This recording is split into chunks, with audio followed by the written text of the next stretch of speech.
بسم اللہ الرحمن الرحیم۔ رسول اللہ صلی اللہ علیہ وسلم کا پھول، جنتی نوجوانوں کے سردار حضرت امام حسین رضی اللہ تعالیٰ عنہ، شہید کربلا۔ حضرت امام حسین رضی اللہ تعالیٰ عنہ حسین رضی اللہ تعالیٰ عنہ مجھ سے ہیں اور میں حسین رضی اللہ تعالیٰ عنہ سے ہوں۔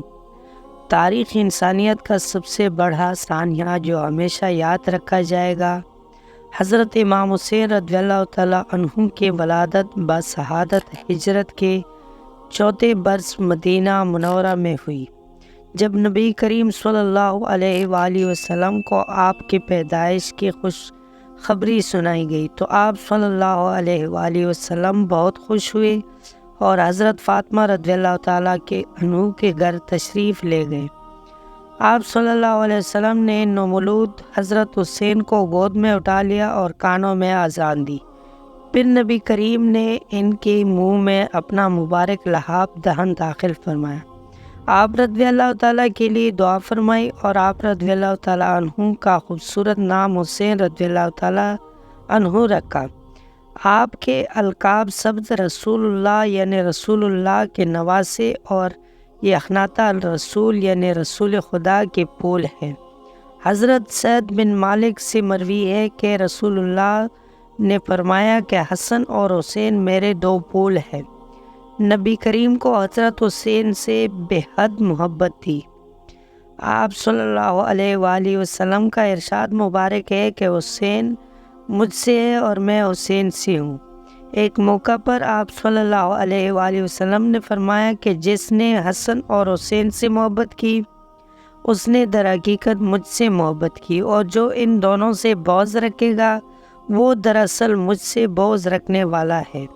حضرت امام حسین کا جسم پاک رسول اللہ کے جست عطر کے مشابہ تھا۔ امیر المومنین حضرت علی فرماتے ہیں کہ حسن سر سے سینے تک نبی کریم سے مشابہ تھے اور حسین سینے سے لے کر قدموں تک آپ صلی اللہ علیہ وسلم کے ساتھ بہت مشابہت رکھتے تھے۔ حضرت امام حسین نے تقریباً 7 سال تک اپنے نانا نبی کریم صلی اللہ علیہ وآلہ وسلم کے زیر سائے پرورش پائی۔ آپ رضی اللہ تعالیٰ عنہ بے حد عبادت گزار، مقتی، پرہیزگار، مہمان نواز، صبر و تقوی کے حامل اور غریب پرور تھے۔ آپ کے صاحبزادے حضرت علی زید العابدین فرماتے ہیں کہ حضرت حسین دن رات میں 1000 نفل پڑھا کرتے تھے۔ سیرت صحابہ مروی ہے کہ آپ نے 25 حج پیدل ادا کیے۔ ایک مرتبہ آپ اپنی سواری پر تشریف لے جا رہے تھے کہ راستے میں مساکین بیٹھے ہوئے تھے جو بچے کچے ٹکڑے کھا رہے تھے۔ جب آپ رضی اللہ تعالیٰ عنہ نے مساکین کو سلام کیا تو انہوں نے آپ کو کھانے کی دعوت دی۔ آپ رضی اللہ تعالیٰ عنہ اپنے سواری سے نیچے تشریف لے آئے اور مساکین کے ساتھ بیٹھ کر کھانا کھایا۔ پھر آپ مساکین کو اپنے گھر دعوت پر لے گئے اور انہیں کھانا کھلایا، کپڑے اور درہم عطا فرمائے۔ حضرت علامہ جامی رحمۃ اللہ علیہ فرماتے ہیں کہ حضرت امام حسین رضی اللہ تعالیٰ عنہ کی شان یہ تھی کہ جب اندھیرے میں تشریف فرما ہوتے تو آپ کی پیشانی اور رخسار مبارک سے انوار نکلتے اور اطراف روشن ہو جاتے۔ ایک موقع ایسا آیا کہ نبی کریم صلی اللہ علیہ وسلم نے حضرت امام حسین کی وجہ سے اپنے سجدے کو لمبا کر دیا۔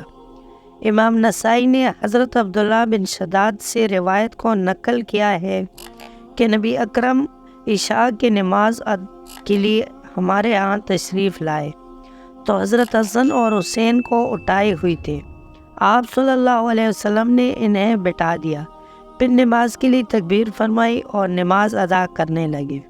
حضرت عبداللہ بن شداد کہتے ہیں کہ دوران نماز جب آپ صلی اللہ علیہ وسلم نے لمبا سجدہ کیا تو میں نے سر اٹھا کر اوپر دیکھا تو حضور اکرم صلی اللہ علیہ وآلہ وسلم حالت سجدہ میں ہے اور آپ صلی اللہ علیہ وسلم کے پشت انور پر حضرت حسین رضی اللہ تعالیٰ وار ہے۔ میں پھر سجدہ میں چلا گیا۔ جب نماز سے فارغ ہوئی تو صحابہ کرام نے عرض کیا، یا رسول اللہ، آپ نے نماز میں سجدہ اتنا طویل فرمایا کہ ہمیں گمان ہوا کہ کوئی حکم الہی واقعہ ہو گیا، یا آپ صلی اللہ علیہ وسلم پر وحی نازل ہونے لگی ہے۔ حضور اکرم صلی اللہ علیہ وآلہ وسلم نے ارشاد فرمایا کہ اس طرح کی کوئی بات نہیں سوائے یہ کہ میرا بیٹا مجھ پر سوار ہو گیا تھا، اس لیے مجھے سجدے سے اٹھنے میں جلدی کرنا اچھا نہ لگا جب تک وہ اپنی خواہش سے نہ اترے۔ جب حضرت جابر رضی اللہ تعالیٰ عنہ فرماتے ہیں کہ میں آقا صلی اللہ علیہ وسلم کی خدمت میں حاضر ہوا تو آپ صلی اللہ علیہ وسلم نے حضرت امام حسین اور حضرت امام حسن کو اپنے پشت مبارک پر بٹھا کر ہاتھوں اور گھٹنوں پر چل رہے تھے۔ میں نے کہا سواری کتنی اچھی ہے، تو آپ صلی اللہ علیہ وسلم نے فرمایا سوار کتنے اچھے ہیں۔ رسول اللہ صلی اللہ علیہ وآلہ وسلم سے پوچھا گیا کہ آپ کو اہل بیت میں سے کس سے سب سے زیادہ محبت ہے، تو آپ صلی اللہ علیہ وسلم نے فرمایا کہ حسن و حسین سے۔ رسول اللہ صلی اللہ علیہ وآلہ وسلم حضرت فاطمہ رضی اللہ تعالیٰ عنہ کو فرماتے ہیں کہ میرے بچوں کو میرے پاس بلاؤ، پھر آپ صلی اللہ علیہ وسلم انہیں چومتے اور سینے سے لگاتے۔ حضرت ابو بریدہ رضی اللہ تعالیٰ عنہ فرماتے ہیں کہ رسول اللہ صلی اللہ علیہ وسلم ہمیں خطبہ ارشاد فرما رہے تھے کہ اچانک حضرت حسن اور حسین سرخ قمیصوں میں ملبوس گرتے پڑے آ رہے تھے۔ رسول اللہ صلی اللہ علیہ وسلم ممبر سے اترے، دونوں کو اٹھا لیا اور اپنے سامنے بٹھا لیا اور فرمایا کہ اللہ تعالیٰ نے سچ فرمایا ہے کہ تمہارے مال اور تمہاری اولاد تمہارے لیے آزمائش ہے۔ میں نے ان بچوں کو دیکھا کہ گرتے ہوئے آ رہے ہیں تو مجھ سے رہا نہیں گیا، حتیٰ کہ میں نے اپنی گفتگو روک کر انہیں اٹھایا۔ حضرت علی رضی اللہ تعالیٰ عنہ کہتے ہیں کہ وہ رسول اللہ صلی اللہ علیہ وسلم کے ساتھ ایک دعوت بہام پر گئے۔ رسول اللہ صلی اللہ علیہ وسلم لوگوں کے آگے آگے چل رہے تھے۔ آپ نے دیکھا کہ حسین رضی اللہ تعالیٰ عنہ بچوں کے ساتھ کھیل رہے ہیں۔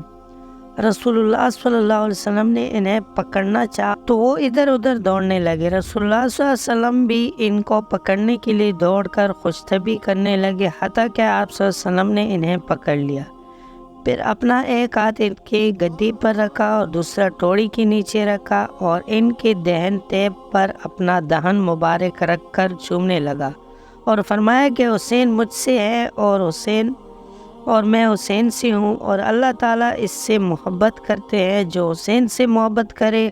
حضرت علی کرم اللہ وجہ فرماتے ہیں کہ ایک مرتبہ نبی کریم صلی اللہ علیہ وسلم نے حضرت فاطمہ سے فرمایا کہ کیا تم اس پر راضی نہیں ہو کہ تم جنتوں عورتوں کے سردار اور تمہارے بیٹے جنت کے نوجوانوں کے سردار ہیں۔ حضور اکرم صلی اللہ علیہ وسلم کو اپنے لاڈلے نواسے حضرت امام حسین کی شہادت کے بارے میں پہلے سے یہ علم ہو گیا تھا۔ ایک مرتبہ حضرت سیدنا جبرائیل امین علیہ السلام رسول کریم صلی اللہ علیہ وسلم کے برگاہ میں حاضر ہوئی تھے کہ حضرت امام حسین رضی اللہ تعالیٰ عنہ بھی آ گئے اور آپ صلی اللہ علیہ وسلم کے مبارک گود میں بیٹھ گئے۔ جبرائیل امین علیہ السلام نے عرض کیا آپ صلی اللہ علیہ وسلم کی امت آپ صلی اللہ علیہ وسلم کے اس بیٹے کو شہید کر دی گئی۔ جبرائیل امین علیہ السلام نے بارگاہ رسالت میں مقام شہادت کا نام بتا کر وہاں کی مٹی بھی پیش کی۔ سن 60 ہجری میں جب یزید تخت پر بیٹھا تو لادانیت، ظلم و جبر، ناانصافی، فسق و فجور اور عدد شکنی پر مبنی دور شروع ہوا۔ یزید نے طاقت نے زور اپنے حق میں جبری بیعت لینا شروع کر دی۔ اہل کوفہ حضرت امام حسین رضی اللہ عنہ کو خطوط لکھ کر اصرار کرتے رہے کہ آپ رضی اللہ تعالیٰ عنہ کوفہ تشریف لے آئے تاکہ کوفہ آپ رضی اللہ تعالیٰ کے ہاتھ پر بیعت کر سکے۔ اہل کوفہ کے بےحد اصرار پر جن حضرت امام حسین اپنے اہل و عیال اور خاندانوں کے ہمراہ کوفہ کی جانب روانہ ہونے لگے تو صحابہ کرام نے آپ کو روکنے کی کوشش کی، کیونکہ وہ اہل کوفہ کے بے وفائیوں کو اچھی طرح جانتے تھے۔ حضرت امام حسین نے فرمایا میں نے اپنے نانا کو خواب میں دیکھا ہے، حضور صلی اللہ علیہ وسلم نے مجھے تاکید کی ساتھ اس کام کو کرنے کا حکم دیا ہے، اب یہ کام ضرور کروں گا خواہ مجھے نقصان ہو یا فائدہ۔ لوگوں نے آپ رضی اللہ تعالیٰ عنہ سے خواب کی تفصیل جاننی چاہی تو آپ رضی اللہ تعالیٰ عنہ نے فرمایا میں نے یہ خواب کسی کو نہیں بتایا اور نہ بتاؤں گا یہاں تک کہ اپنے پروردگار حضور جلد سے جا ملوں گا۔ کوفہ کی صحرا میں جب حق و باطل کا معرکہ شروع ہوا تو آپ رضی اللہ تعالیٰ عنہ اپنے نانا کے دین کو بچانے کی خاطر خاندان اور رفقا کی قربانیاں پیش کرنا شروع کر دے۔ آخر میں رخت جگر علی اکبر ہاتھ میں تلوار پکڑے آگے بڑھے اور دلیل سے مقابلہ کرتے ہوئے شہید ہو گئے۔ شیرخوار شہزادے علی اصغر کی شہادت کے بعد حضرت حسین رضی اللہ تعالیٰ عنہ تنہا رہ گئے۔ لشکر یزیدی نے چاروں جانب سے آپ رضی اللہ تعالیٰ عنہ کو گھیر لیا، لیکن آپ رضی اللہ تعالیٰ عنہ کی تلوار یزیدیوں لشکر کے سر قلم کرتی رہی۔ جب کہیں دور سے اذان کی آواز سنائی دی تو حضرت امام حسین نے ہاتھ روک لیا اور نماز پڑھنے کی مہلت مانگی۔ اس لمحہ ملعون شمر کے کہنے پر مالک کندی نے آپ رضی اللہ تعالیٰ عنہ پر تلوار سے وار کر دیا۔ تلوار کلام مبارک کو کاٹتی ہوئی کاسا سر تک پہنچ گئی اور خون کا پھوارا پھوٹ پڑا۔ آپ نے زخمی سر مبارک پر دوسرا امامہ باندھ لیا۔ ہزاروں یزیدی فوج کے لشکر کے حصار میں حضرت امام حسین اکیلے ان کا مقابلہ کر رہے تھے۔ آپ رضی اللہ تعالیٰ عنہ کے جسم عطر زخموں سے بھر گیا، لیکن تلوار نہ رکی۔ آخر شمر ملعون نے دہاڑ کر کہا، مل کر حملہ کرو آپ پر۔ تیروں کی بچھاڑ کر دی گئی۔ ایک تیر گردن پر پیست ہو گیا، جس سے آپ نے اپنے ہاتھوں سے کھینچ کر نکالا اور مقابلہ کرنے لگا۔ یزیدی لشکر پر ہیبت طاری تھی۔ پھر ایک سنگ دل اور شکی القلب سنان نے آپ کے سر مبارک کو جسم عطر سے جدا کر دیا اور آپ شہید ہو گئے۔ علامہ بن جوزی نے مستقر الفاظ میں لکھا ہے کہ آپ کے جسم عطر پر 33 زخم نیزوں کی اور 43 زخم تلواروں کے تھے، اور آپ کے پیرہن شریف پر 121 سوراخ تیروں کے تھے۔ یہ تمام زخم جسم مبارک کے اگلے حصے پر، پشت مبارک کی جانب کوئی زخم نہ تھا۔ حضرت امام حسین نے دین کی حفاظت کے لیے جس طرح لازوال قربانیاں دی، وہ تاریخی انسانیت میں ہمیشہ یاد رکھی جائے گی۔ تحریر لکھتے ہوئی کوئی غلطی ہو گئی ہو تو اللہ کے حضور معافی کی طلبگار ہوں۔ اللہ تعالیٰ آپ کو، آپ کے گھر والوں کو بیماریوں، مشکلات اور مصیبتوں سے محفوظ رکھے، آمین۔ دوستوں، آپ کو آج کی کہانی کیسی لگی؟ امید ہے کہ ویڈیو اچھی لگی ہوگی۔ اگر ویڈیو پسند آئے تو ہمارے چینل کو سبسکرائب کر لیں۔ ملتے ہیں اگلی ویڈیو میں، تب تک کے لیے اللہ حافظ۔